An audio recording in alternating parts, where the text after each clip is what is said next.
የምትጽፉ ሰዎች ጻፉ። ፍርሃት የጨለማው መንግስት ህይወት ነው። ፍርሃት የጨለማው መንግስት ህይወት ነው። በእግዚአብሔር መንግስት ውስጥ ፍርሃት የሚባል ህይወት የለም።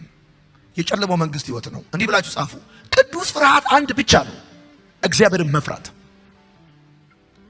ቅዱስ ፍርሃት አንድ ብቻ ነው፣ እግዚአብሔርን መፍራት። ከዚህ ውጪ ያለ ፍርሃት ሁሉ ቅዱስ ፍርሃት አይደለም። እውነተኛ ፍርሃት እግዚአብሔርን መፍራት ብቻ ነው። ለምሳሌ በሳይንስ በጣም ብዙ አይነት ፍርሃቶች አሉ። ለምሳሌ አብሉቶፎቢያ የሚባል አለ፣ የመታጠብ ፍርሃት፣ ሻወር የመግባት ፍርሃት፣ የመታጠብ ፍርሃት። ደግሞ አክሎፎቢያ የሚባል አለ፣ የጨለማ ፍርሃት። አክሮፎቢያ የሚባል አለ፣ የከፍታ ፍርሃት። ኤሮፎቢያ የሚባል አለ፣ የመብረር ፍርሃት፣ የህመም ፍርሃት፣ ክፍት ቦታዎችን ወይም ብዙ ሰዎችን መፍራት፣ መርፌዎችን ወይም የሚጠቅሙ ነገሮችን የመፍራት ፍርሃት፣ በመኪና የመሄድ ፍርሃት፣ የወንዶች ፍርሃት አንድሮፎቢያ፣ አኔሞፎቢያ የአየር ፍርሃት፣ ከዛ የቁጣ ፍርሃት፣ የመታነቅ ፍርሃት። የቁጣ ፍርሃት ያለባቸው ሰዎች አሉ። ትንሽ ስትቆጧቸው ይፈራሉ። የቁጣ ፍርሃት። ለምሳሌ የአንትሮፎቢያ የሚባለው የአበቦች ፍርሃት፣ የሰዎች ፍርሃት፣ የመነካካት ከሰው ጋር የመነካካት ፍርሃት፣ የውሃ ፍርሃት፣ የሸረሪት ፍርሃት፣ የቁጥሮች ፍርሃት፣ የቁጥር ፍርሃት፣ ሂሳብ የቁጥር ፍርሃት። እንደው ዝም ብሎ ሂሳብ አልወድም የሚል ፍርሃት፣ የመብረቅ ፍርሃት፣ የመረበሽ ፍርሃት፣ የውድቀት ፍርሃት፣ እንደዚሁ ብቻ የመሆን ፍርሃት፣ የባክቴሪያ ፍርሃት፣ የስበት ፍርሃት፣ ደረጃዎችን የመውጣት ፍርሃት፣ እንደዚሁም ደግሞ የመጽሐፍት ፍርሃት ደግሞ አለ። ይሄ ባይብሎፎቢያ የሚባለው የመጽሐፍ ፍርሃት። በቃ ትምህርቴን አይግለጥልኝ ብሎ መጽሐፍ መክፈት መፍራት።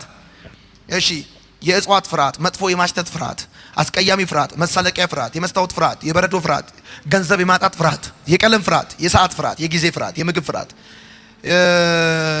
የመውጣት ፍርሃት፣ የኮምፒውተር ፍርሃት፣ የውሻ ፍርሃት፣ የአጋንንት ፍርሃት፣ ውሳኔ የማድረግ ፍርሃት፣ እብደት ወይም የእብደት ፍርሃት፣ ዛፎችን መፍራት፣ የጥርስ ሐኪም መፍራት፣ የቤት ፍርሃት፣ የአካል ጉዳተኝነት ፍርሃት፣ የአደጋ ፍርሃት፣ የድመቶች ፍርሃት፣ የማስመለስ ፍርሃት፣ የወሲብ ፍርሃት፣ የፈረስ ፍርሃት፣ የጋብቻ ፍርሃት፣ የግብረ ሥጋ ግንኙነት ፍርሃት፣ የጉልበት ፍርሃት፣ በአደባባይ የመናገር ፍርሃት፣ የሴቶች ፍርሃት፣ የፀሐይ ፍርሃት፣ የደም ፍርሃት፣ የሚሳቡ እንስሳት መፍራት። ለምሳሌ አይጥ መፍራት። በጣም የተባረከ ፍጥረት ቢኖር ባይዘው አይጥ ነው። 666 መፍራት፣ ረጅም ቃላትን መፍራት፣ የበሽታ ፍርሃት፣ የዶክተር ፍርሃት፣ ልጅ መውለድ ፍርሃት፣ ምግብ የማብሰል ፍርሃት፣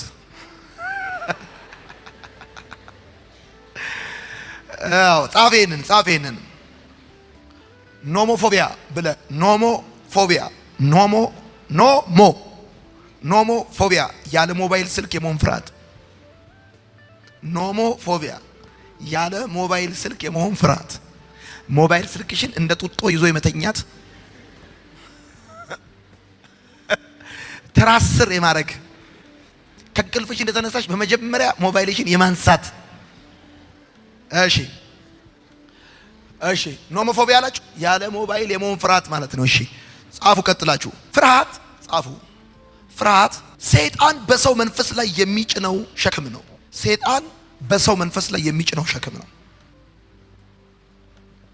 ፍርሃት በእግዚአብሔር ላይ እርግጠኛ አለመሆን ነው። ፍርሃት በእግዚአብሔር ላይ እርግጠኛ አለመሆን ነው። ፍርሃት ጨዋነት አይደለም፣ ብራዘር ምስኪንነት አይደለም። እኔ እኮ እፈራለሁ በኢየሱስ ስም ምናምን፣ እኔ እፈራለሁ ምናምን፣ ጨዋነት አይደለም። ፍርሃት በሰው ፊት መናገር መፍራት፣ ብርሃን መፍራት፣ መስራት መፍራት፣ ከፍታ መፍራት ምናምን፣ ይሄ ጨዋነት አይደለም ብራዘር። ጻፉ፣ በእግዚአብሔር ላይ እርግጠኛ አለመሆን ነው። ሌላው ፍርሃት ለሰይጣን እጅ መስጠት ነው። ጻፉ፣ ለሰይጣን እጅ መስጠት ነው። አሁን ብዙዎቹ እዚህ ውስጥ ከአጋንንት እስራት የተፈቱ ልጆች አንዱ አጋንንት ወደ እነሱ የገባበት መንገድ ፍርሃት ነው። ለሰይጣን እጅ መስጠት ነው። ሄሎ፣ ለሰይጣን እጅ መስጠት ነው። ጻፉ፣ ፍርሃት የሰይጣን ማግኔት ነው። አጋንንትን ወደ እናንተ አትራክት የሚያደርግ ነገር ነው። ፍርሃት የሰይጣን ማግኔት ነው። የሰይጣን ማግኔት ነው። ቀጥላችሁ አሁንም አንዱን ፍርሃት ከጻፋችሁ ቀጥሎ ዝም ብላችሁ መጻፍ ትችላላችሁ። ችግርህን ከእግዚአብሔር በላይ ማድረግ ነው። ፍርሃት ችግርህን ከእግዚአብሔር በላይ ማድረግ ነው። አንዱ ነፃ ልትወጣበት የሚገባ ጉዳይ ቢኖር እንደዚህ አይነት በእግዚአብሔር ላይ እምነት ማጣት፣ ችግርህን ከእግዚአብሔር በላይ ማድረግ የሚባለው ጉዳይ ነው። ጻፉ፣ ፍርሃት መንፈስ ነው ሁለተኛ ጢሞቴዎስ መጽሐፍ ምዕራፍ 1 ቁጥር 7 የፍርሃትን መንፈስ አልሰጠንም ተብሎ እንደተጻፈ ፍርሃት መንፈስ ነው፣ ጨዋነት አይደለም፣ ምስኪንነት አይደለም። ቀጥለን ፍርሃት እስር ቤት ነው። ጻፉ፣ ፍርሃት እስር ቤት ነው። ኦኬ፣ የፍርሃት አይነቶች፣ መጽሐፍ ቅዱሳዊ የፍርሃት አይነቶች። ቅድም የነገርኳችሁ የሳይንሱን ነው። እኛ መጽሐፍ ቅዱሳዊ የፍርሃት አይነቶችን እንመለከታለን። ቅድም ነግሬያችኋለሁ። ፍርሃት እስር ቤት ነው። ችግርን ከእግዚአብሔር በላይ ማድረግ ነው። በእግዚአብሔር ላይ እምነት ማጣት ነው። የሰይጣን ማግኔት ነው። እስር ቤት ነው። እኔ እኮ ፈራለሁ፣ ጨዋነት አይደለም። እናቴ ይሰማል ወይ ሴቶች? እኔ እኮ ፈራለሁ ምናምን፣ ጨዋነት አይደለም። የፍርሃት አይነቶች አንደኛ እግዚአብሔርን መፍራት የጥበብ መጀመሪያ ነው። ሁለተኛ ሰውን መፍራት። ምሳሌ 29:25 እኮ ሰውን መፍራት ወጥመድ ነው ይላል። ሰውን መፍራት መጀመሪያ ላይ ጻፋችሁት። እግዚአብሔርን መፍራት ምሳሌ 1:7 ነው። እሺ ምሳሌ 1:7 እግዚአብሔርን መፍራት ምሳሌ 1:7 ነው። ሁለተኛው ሰውን መፍራት ምሳሌ 29:25 ነው። ሰውን መፍራት ፊት ለፊቱ ላይ ትካርጋችሁ ወጥመድ ነው። እግዚአብሔርን መፍራት የጥበብ መጀመሪያ እንደሆነ ሰውን መፍራት ወጥመድ ነው። ሰውን መፍራት ምንም ነገር እንዳታደርጉ፣ ምንም ነገር እንዳትሰሩ የጥበብ መጀመሪያ እግዚአብሔርን መፍራት ነው። ሰነፎች ግን ጥበብና ተግሳጽን ይንቃሉ። ከዛስ ይሄው ሰው መፍራት ወጥመድ ያመጣል፣ በእግዚአብሔር የሚታመን ግን እሱ ይጠበቃል። ሰው መፍራት ወጥመድ ነው። ስራ እንዳትሰራ ያደርጋል፣ እንዳትንቀሳቀስ ያደርጋል፣ የራስ ነገር እንዳይኖር ያደርጋል። ሶስተኛ የኃጢአት ፍርሃት ዘፍጥረት 3:10 እርሱም አለ በገነት ድምፅን ሰማሁ ራቁቴንም ስለሆንኩ ፈራሁ ተሸሸኩም። ይሄ ከኃጢአት ምክንያት የሚመጣ ፍርሃት ነው። ጻፉ፣ እሱ ፊት ለፊት እስር ቤት ነው ብላችሁ ጻፉ። እስር ቤት ነው። አራተኛ የሞት ፍርሃት ፊት ለፊቱ ላይ ባርነት ነው። ለዲያብሎስ መገዛት ነው የሞት ፍርሃት። ዕብራውያን መጽሐፍ ምዕራፍ 2 ቁጥር 14 እስከ 15 በሕይወታቸውም ሁሉ ስለ ሞት ፍርሃትና ባርነት ይታሰሩ የነበሩትን ሁሉ ይላል። የሞት ፍርሃት። እሺ አምስተኛ የወደፊቱን መፍራት። ወድሜ አንዳንዶቻችሁ የሰው ፍርሃት ችግር አለባችሁ፣ ሌሎቻችሁ እንደዚህ እያልን መሄድ እንችላለን። የወደፊቱን መፍራት ስለ መጪው ጊዜ እርግጠኛ አለመሆን ብላችሁ ጻፉ ከፊት ለፊት። ስለ መጪው ጊዜ እርግጠኛ አለመሆን። አሁን የሚቀጥለው ዓመት ምን ሆናለሁ? ቤንዚን ጨምሯል፣ ጤፍ ጨምሯል፣ ምን ሆናለሁ? ምንም አንሆንም። ጌታን ምን ሆነውን አብረን እናያለን። ምን እንሆናለን? ጉዱና ያለው እንደውም የወደፊቱ መፍራት፣ የማናውቀው መፍራት ዘዳግም 31:6 ይሄ መጽሐፍ ቅዱሳዊ ፍርሃት ነው። ዘዳግም 31 ቁጥር 6 ስድስተኛ የማናውቀውን መፍራት ምሳሌ 2:5-6 ሰባተኛ ውድቀትን መፍራት ስምንተኛ ጠላትን መፍራት፣ ሰይጣንን መፍራት ማለት ነው። ዲያብሎስን መፍራት። ጻፉ። መፍትሄ አንደኛ መፍትሄው ወደ እግዚአብሔር መቅረብ ነው። ሁለተኛ መጸለይ። ሶስተኛ ፍርሃትን መናዘዝ። ጌታ ሆይ ስለምፈራ ይቅር በለኝ፣ ስለምፈራ ችግሬን ካንተ በላይ ስላደረኩ፣ ሰይጣንን ካንተ በላይ ስለፈራሁት ይቅርታ አድርግልኝ፣ ካሁን በኋላ አልፈራውም ብለህ መናዘዝ። አራተኛ በኢየሱስ መደገፍ። በቃ ኢየሱስን ተደግፈ ጉዱ ነው ያለው ማለት በኢየሱስ መደገፍ። አምስተኛ ወደ እግዚአብሔር ቃል መመለስ። ስድስተኛ በመንፈስ ቅዱስ መሞላት። እንዴት ብለህ ጻፍ። እነዚህን 15 ጥቅሶች አስታውሳቸው፣ አሰላስላቸው፣ ጻፋቸው፣ ዘምርባቸው። አንደኛ ዘዳግም 3:22 አምላካችሁ እግዚአብሔር እርሱ ስለ እናንተ ይዋጋልና። ዋው ማይ ጋድ አምላካችሁ እግዚአብሔር እርሱ ስለ እናንተ ይዋጋልና መፍዙዝን፣ ቡዳ፣ ድግምት፣ መተት አምላካችሁ እግዚአብሔር እሱ አንተ ትዋጋለህ አይደለም። ከዚህ በኋላ ጸልያል፣ ንስሐ ገብተሃል፣ አይምሮህን በእግዚአብሔር ቃል ለማደስ ይኸውልህ እነዚህ ልምምድ ጀምረሃል። ከዚህ በኋላ ወይኔ አምላካችሁ እግዚአብሔር ስለ እናንተ ይዋጋልና አትፍራቸውም ብዬ አዘዝኩት። አትፍራ። ለምንድን ነው የማትፈራው? አምላክ እግዚአብሔር ላንተ ይዋጋል በኢየሱስ ክርስቶስ። ይሄን መረብ ኳስ ሲጫወቱ ላይ እንዲህ ሲሰጠው ድርግም ሲያደርገው አይተሃል። ይኸውልህ እንደዚህ ትላለህ አንተ ራስህ ስትጸልይ አባ ብለህ ስታቀብለው ድርግም ያደርግልሃል። ይሄ ነጃሳ መንፈስ የሚከታተልህ በብዙ መንገድ ህይወትን ሊበጠብጥ የሚፈልግ እግዚአብሔር እውነቴ ነው የምነግርህ ላያዳግም ይመታላል። አሜን በል። ለምንድን ነው የማትፈራው? ብር ስላለ አይደለም፣ ስለምትችል አይደለም፣ ስለምታቆመ ስለሆንክ አይደለም። አምላካችሁ እግዚአብሔር ማንም ባይዋጋልህ፣ ማንም ከጎን ባይቆም፣ ማንም እኔ አለው አይሶ ብሎ ባይልህ አምላካችሁ እግዚአብሔር ስለ እናንተ ይዋጋልና። ቀጥሎ እሺ ሉቃስ 12:32 አንተ ታናሽ መንጋ መንግስትን ሊሰጣችሁ የአባታችሁ በጎ ፍቃድ ነውና አትፍሩ። መንግስትን ሊሰጣችሁ ገዢ ሊያደርጋችሁ መሪ ሊያደርጋችሁ የአባታችሁ በጎ ፍቃድ ነውና ምን አትፍራ። እኔ ልጸልይልህ በጌታ በኢየሱስም 2018 የገዢነት ዓመት ይሆንልሃል። እንደዚህ ያለ አንተ ታናሽ መንጋ አለ። አንተ ታናሽ መንጋ ስትታይ ትንሽ የምትመስል በሰው አይን ብዙ እዚህ ግባ የማትባል አንተ ታናሽ መንጋ አለ። መንግስትን ሊሰጣችሁ የአባታችሁ በጎ ፍቃድ ነውና አትፍሩ አለ። እኔ ጸልይላችኋለሁ በጌታ በኢየሱስም ታላቅ ነገር የሚቀጥለው ዓመት እጃችሁ ይገባል። በኢየሱስም ይገባል። አትፍራ። አሁን ይኸውልህ አእምሮን ማደስ ማለት በእግዚአብሔር ሐሳብ ተጽዕኖ ስር መሆን ነው። አየህ እግዚአብሔር ስለ እናንተ ይዋጋልና አትፍራ። ከዛስ ደግሞ አንተ ታናሽ መንጋ እግዚአብሔር መንግስትን ሊሰጣችሁ የአባታችሁ በጎ ፍቃድ ነውና አትፍራ። አትፍሩ። አትፍራ። 2018 ምን ይመጣል ብለህ እንዳፈራ 2017ን የተሸከመ አምላክ 2018ን ያሻግርሃል።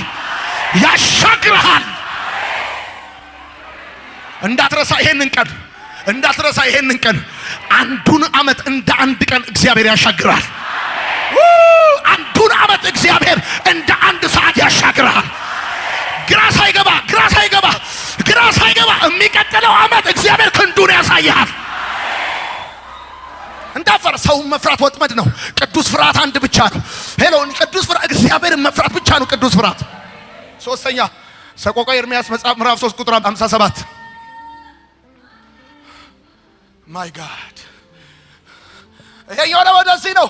እግዚአብሔር ሆይ አለ በጠራው ጊዜ አለ ከሩቅ ሆኖ አይደለም ቀርበህ ወደ እኔ ቀርበህ ያለሁበት ድረስ መጥተህ በጠራው ጊዜ ቀርበህ ተጠግተኸኝ ወደ እኔ ቀርበህ ሩቅ ሆኖ አይደለም አቤት ያልከኝ ቀርበህ አለ አትፍራ አልከኝ አለ። እግዚአብሔር ምስክሬ ነው። ከፊት ይልቅ እግዚአብሔር ወደ አንተ ይቀርባል። ብቻዬን ነኝ ብለህ የምትፈራ ሰው የለኝም ብለህ የምትፈራ ሰዎች ርቀውኛል ብለህ የምትፈራ እንደዚህ ያለ በጠራው ጊዜ አምላክ ጌታዬ አባቴ የኔ ጌታ ፋዘር ስትለው ሩቅ ሆኖ እንደዚህ ሳይሆን ቀርበህ አትፍራ ልጄ አትፍራ፣ እረዳሃለሁ አትፍራ፣ አግዝሃለሁ አትፍራ፣ አሳልፍሃለሁ አትፍራ፣ አሻግርሃለሁ አትፍራ፣ አከናውንልሃለሁ አትፍራ። በጠራው ጊዜ በጠራሁ ቀን ቀርበህ አትፍራ አለ። እሺ አራተኛ መዝሙረ ዳዊት 56 ቁጥር 3 እኔ ግን ፈራሁ አለ። እኔ ግን ፈራሁ ባንተም ታመንኩ። በእግዚአብሔር ቃሉን አመሰግናለሁ። በእግዚአብሔር ታመንኩ አልፈራም። ሰው ምን ያደርገኛል? በእግዚአብሔር ታመንኩኝ አልፈራም። ሰው ምን ያደርገኛል? አንተ ሰው ምን ያደርገኛል? አልፈራም። በእግዚአብሔር ታመንኩኝ አልፈራም። እንዳፈራ ሰው ምንም ሊያደርግ አይችልም። ሰው ጥቁሩ ነጭ ሊያደርግ አይችልም። ሰው ትልቁ ትንሽ ሊያደርግ አይችልም። ሰው እግዚአብሔር የፈታው ሊይዝ አይችልም። ሰው እግዚአብሔር የከፈተው ሊዘጋ አይችልም። ሰው እግዚአብሔር ያነጋውን ቀን ሊያጨልመው አይችልም። በእግዚአብሔር ታመንኩ አልፈራም። ሰው ምን ሰው ምን ያደርገኛል? ሰው እኮ እንዳለው ቢሆን ነው እኔ ዛሬን አላይም። ታውቃለህ? ሰው እንዳለው ቢሆን እኔ እኮ ዛሬን አላይም። እኔ እኮ ዛሬን አልቆምም ነበር። ሰው እንደ ሰው ቢሆን እኔ ዛሬን አልቆምም፣ በእናንተ ፊት አልቆምም። ሰው እግዚአብሔር እንደ ሰው ስላልሆነ እኮ እናንተ ፊት የቆምኩት። ሰው ግፋቢል ቢያወራ ነው። ሰው ግፋቢል ቢያማክ ነው። ሰው ግፋቢል አለ የለም ብሎ እንደዚህ ብሎ ስለአንተ መጥፎ ቢያወራ ነው። ነገር ግን እነግርሃለሁ፣ ቀንህን ሊያጨልም አይችልም። በርህን ሊዘጋ አይችልም። በረከትን ሊነጥቅ አይችልም። አምስተኛ እንደዚህ ያለ ትንቢተ ሐጌ ምዕራፍ 2 ቁጥር 5 መንፈሴም በመካከላችሁ ይኖራልና መንፈሴ በመካከላችሁ ይኖራልና መንፈሴ በመካከላችሁ ይኖራልና አንተ ሰማይ በቃ ከዚህ በኋላ የእግዚአብሔር መንፈስ በመካከላችሁ ይኖራልና አትፍራ፣ አጽናና፣ አበረታ፣ አግዝሃለሁ። ብቻህን አትሆንም። መንፈሴ በመካከላችሁ ይኖራልና አትፍራ። እሺ ስድስተኛ ሉቃስ ወንጌል 12:7 ነገር ግን እናንተ የራሳችሁ ጠጉር ሁሉ እንኳን የተቆጠረ ነው። እንግዲያስ አትፍሩ፣ ከብዙ ድንቢጦች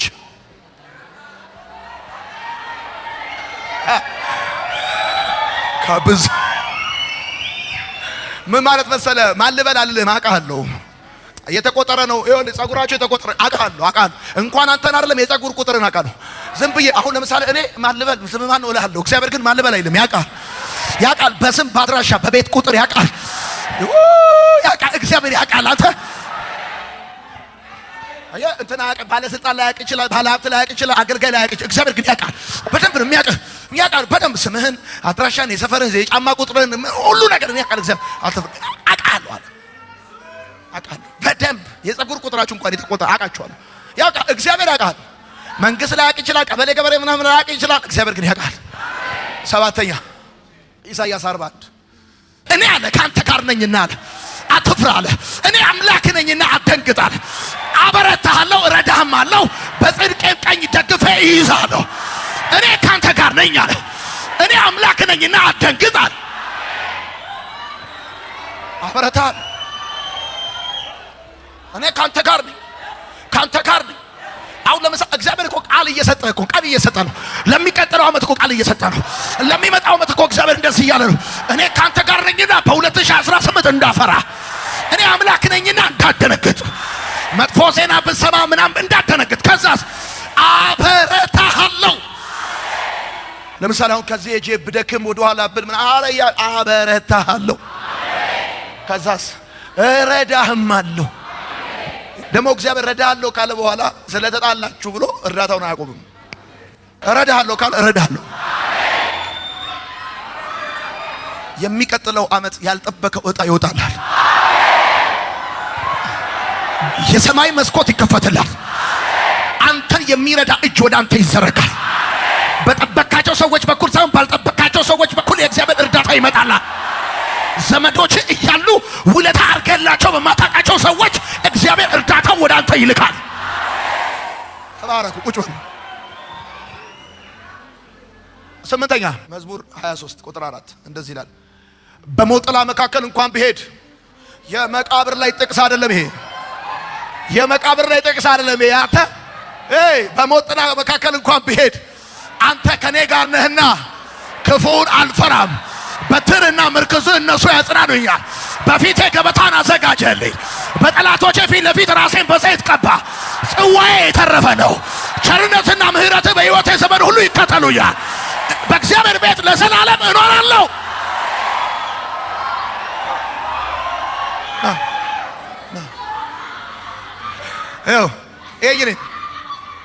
ይሄ እንደዚያ በሞት ጥላ መካከል እንኳን ብሄድ አንተ ከኔ ጋር አይደል ቢለው ይሄን የሞት ጥላ ማለት መሰለህ ኦልሞስት ማለት ነው። ኦልሞስት ሞት ውስጥ ብሆን የሞት ጥላ ማለት አሁን የኔ ጥላ እሱ ላይ ነው ወይም የሱ ጥላ እኔ ላይ ነው ማለት ኦልሞስት ሞት ተጠግቶታል ማለት። በሞት ጥላ መካከል ማለት ኦልሞስት ሞት እዚህ አጠገቡ ነው ያለው። እዚህ ጋር እኮ ነው ሞት ያለው። በቃ እዚህ ጋር ይኸውልህ ተጠግቷል። በሞት ጥላ መካከል እንኳን ብሄዳል ኦልሞስት ሐኪም ሰው ቤተሰብ አገር ሞቷል ብሎ ቢለኝ አንተ ከኔ ጋር ነህና ክፉን አለ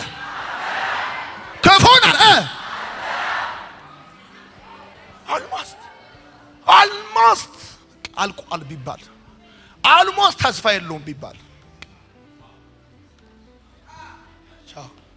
አልፈራም። በትርና ምርክዙ እነሱ እንደው በእግዚአብሔር ቤት አለ። ይሄ መቃብር ላይ ጥቅስ አይደለም። አንተ ይሄ እኔና ይኸውልህ ስማ፣ ጠዋት ከቁርስ በፊት ከምሳ በፊት ከራት በፊት ምን በላው ምግባችን ዚስ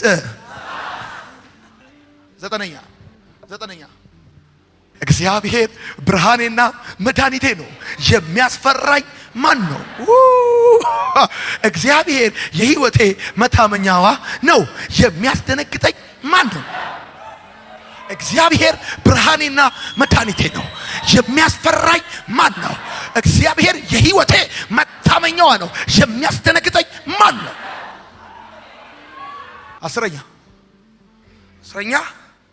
መዝሙር 46 ቁጥር 1 ለመዘምራን አለቃ ስለ ሚስጥር የቆሬ ልጆች መዝሙር ሚስጥር ነው። ስለ ሚስጥር መዝሙር አምላካችን መጠጊያችንና ኃይላችን ባገኘን በታላቅ መከራ ስለዚህ ምድር ብትነዋወጥ ተራሮችም ወደ ባህር ልብ ቢወሰዱ አንፈራም። አምላካችን መጠጊያችንና ኃይላችን ነው። ከዛስ ባገኘን በታላቅ መከራ አንተ ሀብታም አይደለም፣ ባለስልጣን አይደለም። አምላካችን መጠጊያችንና ኃይላችን ነው፣ ባገኘን በታላቅ መከራ። ስለዚህ ምድር ብትነዋወጥ ተራሮች ወደ ባህር ልብ ቢወሰዱ አንፈራም። ወኖችም ጮሁ፣ ተራሮችም ተናወጡም። ተራሮችም ከኃይሉ የተነሳ አምላካችን ኃይላችንና መጠጊያችን ነው። መጠጊያችንና ኃይላችን ባገኘን በታላቅ መከራ ረዳ። ስለዚህ አንፈራም፣ ማንንም አልፈራም ስትል ስለዚህ ብለህ ኮት የምታደርገው ባለስልጣን የለም። እሺ 11ኛ እግዚአብሔር ረዳቴ ነው። ማይ ጋድ ይሄን አልችልም አይለኝም ሰው። ታውቃለህ ረዳቴ ከሆነ ይሄን እችላለሁ፣ ይሄን አልችልም። እግዚአብሔር ረዳቴ ነው፣ አልፈራም። ሰው ምን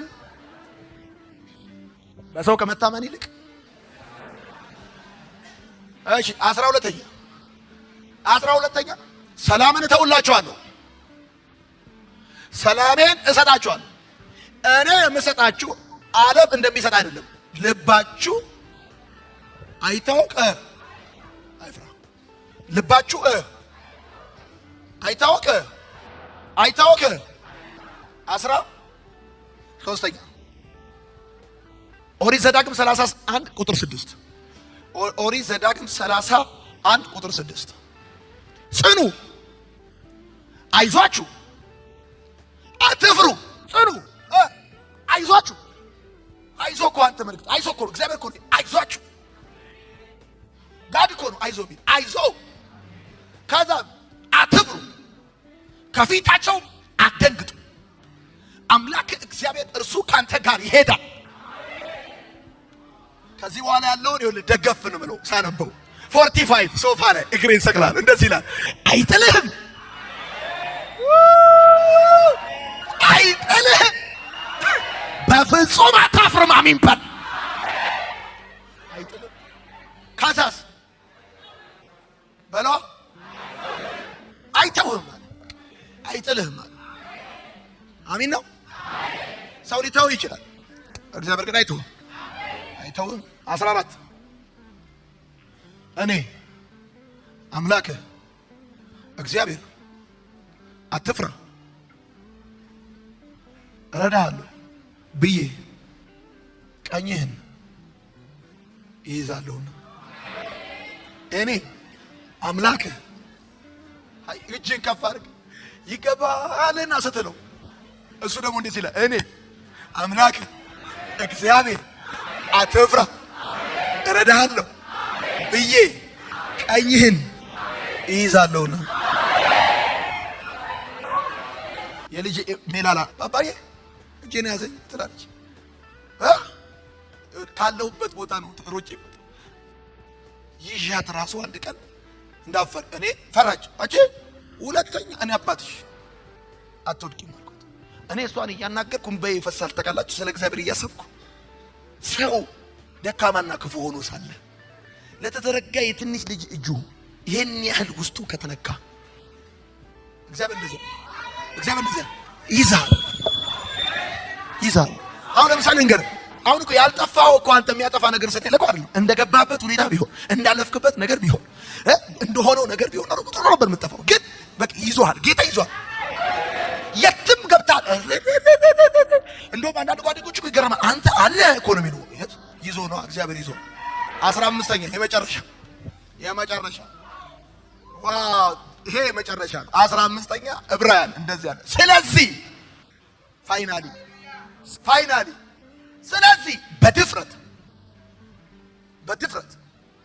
ስለዚህ በድፍረት ጌታ ይረዳኛልና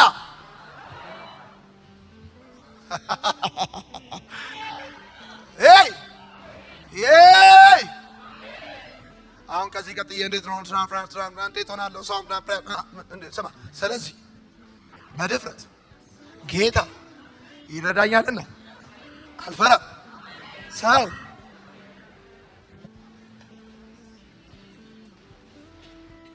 ለጌታ ክብር አጨብጭቡ።